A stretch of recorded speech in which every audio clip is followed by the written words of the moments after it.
My girlfriend's wealthy parents hated me before we'd even met.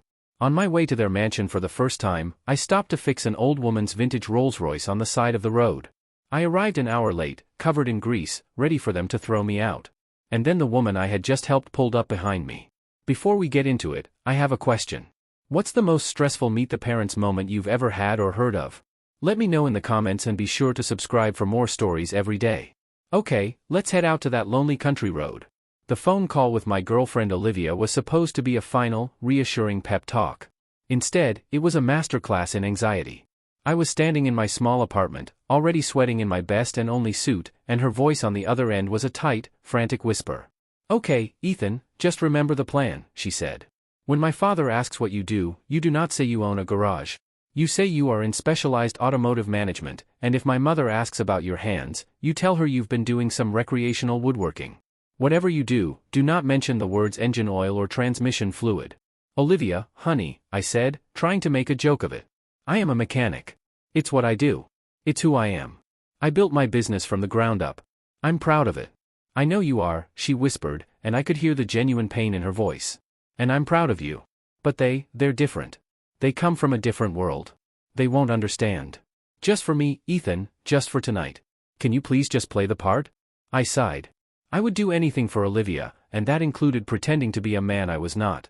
For a few hours to impress her insufferably snobby parents, Charles and Margaret Bennett. I had never met them, but I had heard the stories. Stories of their country club memberships, their charity galas, their quiet but absolute judgment of anyone who didn't fit into their narrow old money world. And I, a blue-collar guy who had grease under his fingernails that no amount of scrubbing could ever fully remove, was the walking embodiment of everything they disdained. I spent 10 minutes scrubbing my hands with a stiff-bristled brush until they were red and raw, a futile attempt to erase the evidence of my life's work. I got into my meticulously clean vintage pickup truck, a vehicle I had restored with my own 2 hands, and started the long drive out of the city and into their world. The further I drove, the more the landscape changed. Grimy city blocks gave way to sprawling suburbs, which then melted into vast, rolling hills of pristine horse country. The road narrowed, and soon I was driving past massive gated estates, each one a fortress of wealth and privilege. I checked my watch. I was actually going to be a few minutes early, a small, manageable victory. And then, as I rounded a long, sweeping curve, I saw it. It was a car. But it wasn't just a car. It was a work of art. A magnificent two-tone 1960s Rolls-Royce silver cloud parked awkwardly on the gravel shoulder, its great silver hood propped open. Standing beside it, looking utterly and completely helpless, was an elderly woman. She was the picture of elegance, dressed in a tweed jacket and pearls, her silver hair perfectly coiffed. She was staring at the silent, smoking engine with a look of profound aristocratic frustration. My mind immediately started racing. "Keep driving," a voice that sounded suspiciously like Olivia's whispered in my head. "You can't be late. Not today. This is not your problem." But another deeper voice, the voice of the man I actually was, took over. That was a classic, a masterpiece, and it was in trouble. And the woman looked like she was about to have a very bad day. With a groan of resignation at my own character, I slowed my truck and pulled over in front of her. I got out, leaving my suit jacket on the seat. "Trouble, ma'am?" I asked, trying to sound as non-threatening as possible. She looked at me, her eyes sharp and intelligent, taking in my suit pants and dress shirt with a hint of surprise. "It just stopped," she said, her voice a crisp, cultured tone. Made a rather dreadful clunking sound, and then a great deal of smoke. My driver was supposed to follow me, but he seems to have gotten lost. "Mind if I take a look?" I asked. "I know a thing or two about these old engines." She gave me a long, appraising look, then nodded. "Be my guest." I leaned under the massive hood, the familiar beautiful scent of hot oil and aged metal filling my senses. To me, this was a symphony. I saw the problem in less than 30 seconds. A frayed wire on the distributor cap. A classic issue with this model. An easy fix if you knew what you were doing. "It's just a loose connection, ma'am," I told her. "I can have it patched up and running in about 20 minutes, but I looked down at my clean hands and my dress shirt. "It's going to get a little greasy, young man," she said, a small, wry smile on her face. "If you can make this beautiful old beast run again, I do not care if you have to cover yourself in mud to do it." And so I went to work. I pulled my small emergency toolkit from my truck. I got my hands dirty. I carefully stripped the wire, reconnected it, and wrapped it securely with electrical tape. We talked as I worked. She didn't ask what I did for a living. She asked me about the car. She was sharp, knowledgeable. She loved this vehicle, and she was genuinely impressed by my expertise. When I was finished, I wiped my greasy hands on a rag from my truck. "Okay, ma'am," I told her. "Try her now." She got in, turned the key, and the great, powerful engine purred to life. A deep, satisfying rumble. She beamed, a genuine, beautiful smile of pure joy. "Young man, you are a miracle worker," she exclaimed. "How can I possibly repay you?" "Just knowing she's running again is all the payment I need," I said, my own heart full. "You have a wonderful day, ma'am." "You as well," she said, her intelligent eyes seeming to hold mine for a long moment. Then, with a final grateful nod, she put the car in gear and drove away, a queen in her newly resurrected chariot. I watched the beautiful old car disappear down the road, a warm feeling of a job well done in my chest. A feeling that immediately turned to ice as I finally looked down at my hands, which were now streaked with black grease. And then at my watch, I was now over an hour and 5 minutes late. The sun was a fiery orange ball sinking below the rolling tree-lined hills. The dinner was supposed to have started at 6. I rehearsed my apology in my head as I drove the final 2 miles to the Bennett estate. "I am so sorry, sir." There was an elderly woman, a real emergency, a classic car. It sounded flimsy, pathetic. Like the kind of cheap, unbelievable excuse a schoolboy would invent, these were not the kind of people who would appreciate the nuances of a broken-down vintage automobile. These were people, as Olivia had so carefully explained to me, who valued one thing above all else, appearances. And I, with my greasy hands, my dirt-stained suit pants, and my unforgivable tardiness, was about to make the worst first impression in human history. The entrance to the estate was marked by 2 massive stone pillars, but no gate. It was a statement of quiet old-money confidence. The driveway, a long winding river of perfectly white gravel, crunched under my tires. It led through a landscape so perfectly manicured it looked unreal, finally opening up to reveal the house itself. Mansion was the only word for it. It was a sprawling, 3-story brick Georgian manor. With dozens of tall, glittering windows, all of them lit from within like a grand, festive cruise ship, I parked my humble, if lovingly restored, pickup truck at the far end of a circular driveway that was already lined with expensive German sedans. I felt like a dinghy tying up next to a fleet of yachts. For a long moment, I just sat there, my hands gripping the steering wheel, my heart hammering against my ribs.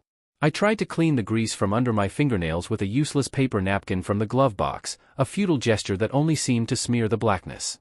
This was it. I took a deep, steadying breath, got out of my truck, and began the long, lonely walk to the imposing front door. I rang the bell. The sound echoed deep and sonorous somewhere in the vastness of the house. I waited. After what felt like an eternity, the heavy dark wood door swung open and there was Olivia. Her face, which I had last seen on a video call full of a beautiful, anxious hope, was now a mask of pure, horrified shock. "Ethan," she whispered, her eyes wide as they took in my appearance, my disheveled hair, my grease-stained hands, and the dirt on my suit. "Oh my God, what happened to you? Are you okay? I was so worried, I tried calling you." "I'm so sorry, Liv," I began, my own voice a low, apologetic rumble. "I can explain. I was on my way and there was this old woman on the side of the road. Her car had broken down and I felt I had to stop and help her, but I never got to finish." 2 figures emerged from the grand hallway behind her, stepping into the warm glow of the porch light. It was them, Charles and Margaret Bennett. They were exactly as Olivia had described them, only more so. He was tall and silver-haired, dressed in a perfectly tailored smoking jacket. His face was a mask of cold, aristocratic disdain. She was impossibly elegant, her pearls gleaming. Her expression of bored, chilly disapproval. They looked at their daughter's horrified face, and then they looked at me, and their expressions hardened into something that was beyond simple disapproval. It was a look of pure, unadulterated contempt.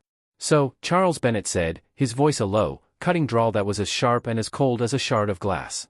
"This is him, the mechanic. I am so incredibly sorry for my tardiness, Mr. and Mrs. Bennett," I stammered, my carefully rehearsed speech turning to ash in my mouth. There was a woman on the road. Her vintage car had broken down, and I felt I had to stop and help her. Charles held up a hand, silencing me instantly. "We do not care for your excuses, young man. Punctuality in our world is not a suggestion. It is the baseline requirement of respect, a requirement you have clearly failed to meet on this, our very first meeting." His wife, Margaret, then stepped forward, her eyes as cold and as hard as her diamond earrings, raking over my appearance with a look of physical disgust. She looked at my greasy hands, and a small, cruel smile touched her lips. "Olivia told us you were a man who works with his hands," she said, her voice dripping with a sweet, venomous disdain. "I see you've made no effort to hide the fact. How charmingly rustic of you." I just stood there, speechless. The double-barreled shotgun blast of their snobbery had left me completely disarmed. "I think it's best if we reschedule this visit, Ethan," Charles said, his tone one of a man dismissing a servant. He was not even looking at me anymore. He was looking at his daughter. "Perhaps for a time when your friend can present himself with a modicum of the dignity we expect in this house." He then turned his back on me. A final, absolute act of dismissal. Defeat was a cold, bitter taste in my mouth. I had failed, I had played their game, and I had lost spectacularly. I gave Olivia one last heartbroken look, a silent apology for not being the man her family wanted. And I turned to walk back into the darkness, my future with her feeling as distant and as cold as the stars. But before I could take a single step off the grand imposing porch, the sound reached me. It was a sound I knew intimately, the deep, beautiful, and profoundly familiar rumble of a classic V12 Rolls-Royce engine. A pair of bright, powerful headlights swept across the manicured lawn, illuminating the four of us in a sudden, dramatic glare. I froze, my hand on the railing, my heart giving a single, hopeful, and utterly confused leap. I knew that sound. I knew that car.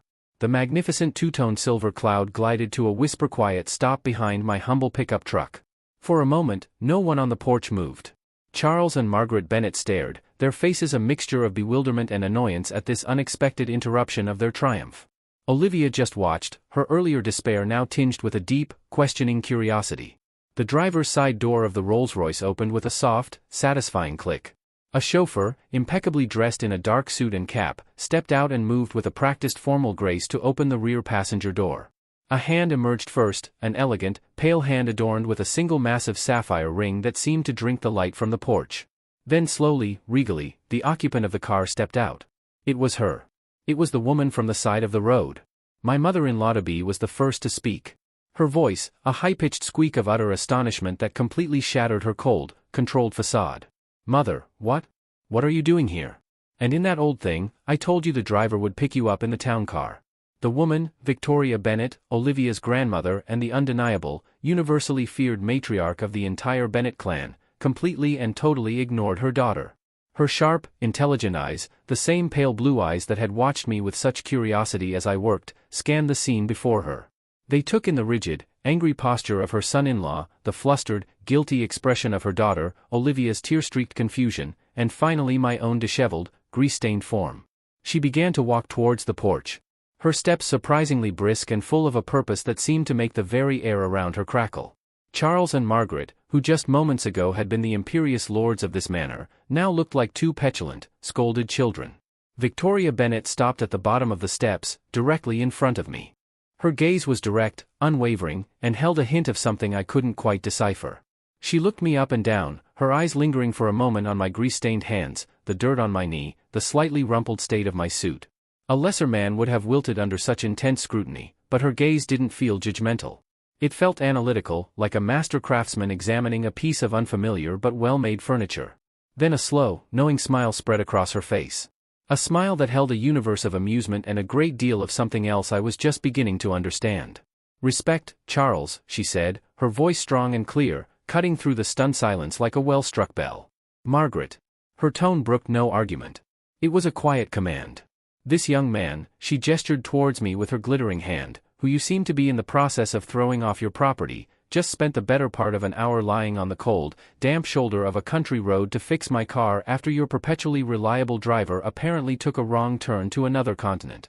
Charles finally found his voice, though it was a strained, uncertain croak. "Mother, we didn't know. He arrived an hour late for dinner, and he's a mess."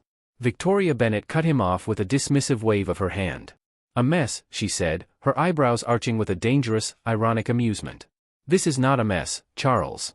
This is the mark of a man who is not afraid to do real work, a man who stops to help a stranger in need, even when it makes him late for a very important meeting." She then looked directly at her daughter. "A measure of character, Margaret, that no amount of money or status can buy, and a quality that seems to be in desperately short supply in this household lately." She then turned her back on her stunned, horrified children and gave me her full, undivided attention. Her smile was now a thing of genuine warmth. "You have my deepest gratitude, young man," she said. "You possess a rare and valuable skill, and even rarer, the kindness to use it without asking for anything in return." She then did something that I believed sealed my in-law's fate. She took my arm, her grip surprisingly strong for her age, a clear public gesture of alliance. "Come along, Ethan," she said, her smile radiating a genuine delight. "It seems I have arrived just in time to save you from what I am sure was about to be a dreadfully boring and judgmental evening. You will join me for dinner." I walked, stunned and in a daze, up the steps of that grand mansion, not as a disgraced mechanic, but on the arm of the one woman who could make kings and CEOs tremble. The interrogation I had been dreading was over before it had even begun. But as I glanced back at the pale, horrified faces of Charles and Margaret, I realized that a new, far more interesting, and for them, far more terrifying trial was just about to begin, and my angry in-laws were now the ones in the dock. I walked through the grand, imposing doorway of the Bennett mansion, not as a supplicant, not as a disgraced and tardy guest, but on the arm of the one woman whose authority in this house was absolute. The air inside was cool and smelled of beeswax, old money, and the faint, delicious aroma of a roasting duck. A tall, impossibly thin butler, who I later learned was named Henderson, stood in the vast marble foyer. He looked at my grease-stained hands and dirty suit with a flicker of professional horror, but his expression immediately smoothed into a mask of perfect neutrality when he saw my escort. "Victoria, you've returned," he said, his voice a low, respectful murmur. "Yes, Henderson, my new protector," Victoria replied, her voice brisk and cheerful. "This is Mr. Ethan Sullivan. Please set another place at the table at my right hand." The butler's eyes widened almost imperceptibly at the command, the seat to the right of the matriarch. It was the seat of honor, a place I would later learn that my own father-in-law-to-be, Charles, had coveted for years. We were followed into the house by the silent, shell-shocked remnants of the welcoming committee, Charles and Margaret Bennett, who just moments ago had been the imperious lords of this castle. Now trailed in our wake like chastened children, my girlfriend Olivia followed behind them, her face a beautiful, breathtaking picture of dawning awe and suppressed, joyous laughter. Victoria led me into the dining room. It was a room so grand it seemed almost absurd, with a table long enough to land a small aircraft on, set for what looked like 20 people, though only the 5 of us were present. She guided me to my seat of honor and I sat, feeling like a commoner who had accidentally stumbled into a royal court and been mistaken for a visiting prince. The dinner that followed was the most surreal, the most satisfying, and the most terrifying 90 minutes of my entire life. It was not a meal, it was a performance, a quiet, brutal, and masterfully executed play with Victoria as the sole director, and her own children as the hapless, humiliated supporting cast. She completely and totally ignored them. For the entire meal, her focus was a laser beam directed only at me. She did not ask me about my income, or my family, or my future financial prospects. She asked me about me. "So, Ethan," she began, after the butler had poured us both a deep ruby red wine. A 1960s silver cloud. A magnificent machine, but a notoriously temperamental one. The fuel pump, I'm told, is a nightmare. What's the secret to keeping the pressure consistent? And so I told her. I spoke of my passion, of my craft. I talked about the elegant simplicity of a carburetor, the lost art of hand-tooling a custom part, the unique satisfaction of bringing a beautiful, forgotten old engine back to life. I spoke not as a greasy mechanic, but as an artisan, a craftsman, a man who truly loved his work. And she listened, her sharp, intelligent eyes never leaving my face, asking smart, insightful questions, her interest genuine and absolute. At one point, Charles, my future father-in-law, clearly unable to bear the irrelevance any longer, tried to interject. "Speaking of investments, Mother," he began, his voice a little too loud. "The market for pre-war classics is showing a significant downturn." Victoria cut him off with a cool, dismissive wave of her hand. "Charles, please," she said without even looking at him. "We are discussing things of actual, tangible value tonight, not your imaginary numbers on a screen. Ethan is a man who builds things. A concept I fear is becoming quite foreign to this family." The verbal slap was so sharp, so precise, that Charles physically flinched and retreated into a sullen, resentful silence for the rest of the meal. Later, Margaret, my future mother-in-law, made a desperate attempt to regain some ground. "The duck is simply divine, isn't it, Mother? I had the chef flown in from New York." Victoria took a delicate bite, chewed thoughtfully, and then looked at me. "It's quite good," she conceded. "But you know, Ethan, a well-tuned engine, an engine that has been cared for and brought back from the brink by a skilled hand. That is a far more satisfying thing than any fancy meal. Don't you agree?" "Yes, ma'am," I said, a slow smile spreading across my face as I finally understood the game she was playing. "I most certainly do." And so it went. For the entire dinner, I was the celebrated guest, the valued expert, and they, in their own magnificent home, were the audience, forced to sit in silence and watch as the matriarch of their family celebrated the very man they had tried so cruelly to reject. Olivia, across the table, just watched me. Her face full of a love and a pride so profound it made my own heart ache with a happy, brilliant light. She was seeing the man she fell in love with, not just accepted, but championed. As the evening finally came to a close and the butler served coffee, Victoria made her final decisive move. She looked down the long table at her silent, humiliated children, and then at Olivia and me. "It has been a very long time," she said, her voice quiet but carrying an immense weight, "since I have had a conversation of such substance and integrity at this table. It gives an old woman hope for the future of this family." She then turned to me, a new, sharp, businesslike glint in her eyes. "Ethan," she said. "My late husband, Olivia's grandfather, was a passionate collector of classic automobiles. His collection, which includes several priceless, one-of-a-kind vehicles, has been sitting in a climate-controlled garage on this property, untouched and slowly decaying for nearly 20 years. No one in this family has the skill or the interest to care for them." She leaned forward, her expression now one of a CEO making a formal offer. "I believe," she said, a triumphant smile on her face, "that I have just found a new project for you. We will discuss the generous terms of your new role as the official curator of the Bennett Automobile Collection tomorrow morning." My own jaw, I am not ashamed to say, dropped. Charles and Margaret just stared, their faces a pale, horrified canvas of disbelief. She hadn't just approved of me. She hadn't just welcomed me into the family. She had just given me a job, a purpose within their own world, and the keys to a priceless piece of their history. The greasy mechanic they had tried to throw out of their house had just been put in charge of the family jewels. The silence in the grand dining room following Victoria Bennett's announcement was a thing of beauty. It was a silence filled not with tension, but with the deafening sound of my in-laws' world being turned completely and irrevocably upside down. I looked across the table at my girlfriend, Olivia. The look of pure, radiant, and triumphant love on her face was a sight I would cherish for the rest of my life. She wasn't just happy for me, she was vindicated. The man she loved, the man her parents had deemed a dirty, unpresentable commoner, had just been knighted by the Queen herself. My future father-in-law, Charles, looked as though he had been physically struck. His mouth opened and closed silently, like a fish gasping for air. My future mother-in-law, Margaret, was a statue of pure, pale horror, her wine glass frozen halfway to her lips. They had lost in their own home, at their own table. They had been utterly and completely outmaneuvered. Their judgment had been judged and found wanting. I finally found my voice, a humble and slightly shaky thing. "Ma'am, I don't know what to say. That is an incredibly generous offer. I would be honored." "Nonsense," she said with a dismissive wave of her hand, though her eyes were twinkling with a fierce delight. "It is not a generous offer, Ethan. It is a practical one. I am saving a priceless piece of my late husband's history from slowly turning to dust at the hands of people who see it only as a number in a ledger. You, I can tell, see the soul in the machinery. That is a skill that cannot be bought." As Olivia and I were finally preparing to leave hours later, after a long and wonderful conversation with Victoria about the glories of the 1930s Duesenberg engine, my in-laws made one last desperate stand.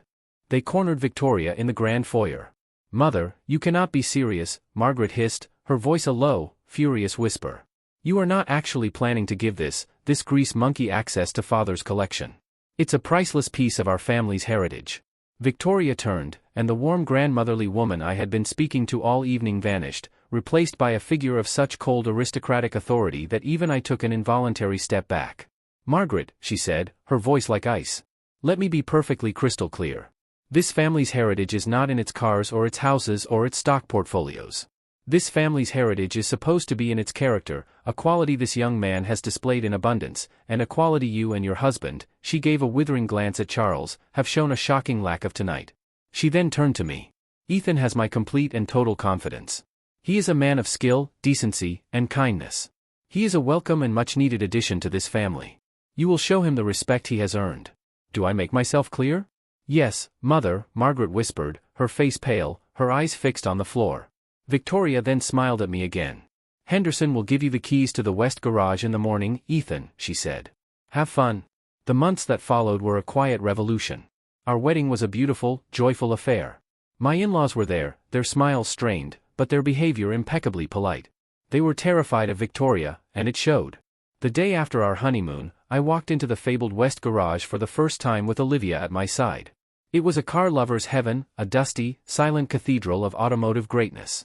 There were pre-war Bugattis, classic Ferraris, ancient, magnificent American muscle cars. It was a lifetime of work. A project of pure joy.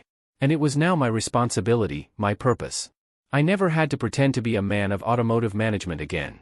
In fact, Victoria insisted that I invite the in-laws to the garage, to walk them through my restoration work, to explain the intricate mechanics of a carburetor, to let them see me in my element, my hands covered in the honest, noble grease of my trade. It was her own quiet, sustained, and brilliant form of revenge on my behalf. One evening, months later, Olivia and I took one of the restored cars, a beautiful 1965 Jaguar E-Type, for a drive through the countryside. The sun was setting, the air was cool, and my beautiful wife was sitting beside me, a look of pure, happy contentment on her face. I thought back to that first terrible night, to the dread and the fear I had felt on my way to meet her parents. I had been so ready to hide who I was, to pretend to be someone more respectable, to win their approval. And yet it was the one simple, authentic act of kindness, the act of a mechanic stopping to help a stranger with her car, that had won me everything. My vindication was not in their humiliation, but in the profound, beautiful truth of that moment. I had not been accepted in spite of who I was. I had been welcomed, celebrated, and ultimately triumphant because of it. I had been true to myself and in doing so had found a new and far better family, grease stains and all. An absolutely perfect story about how true character is always more valuable than superficial status. What do you think of the way the matriarch Victoria put her own family in their place? Let us know your thoughts in the comments below. If you loved this amazing story of a test of character, please show your support by hitting that like button and be sure to subscribe for more heartwarming stories of justice. Don't forget to click the notification bell so you never miss an upload. Thanks for watching and we'll see you in the next one.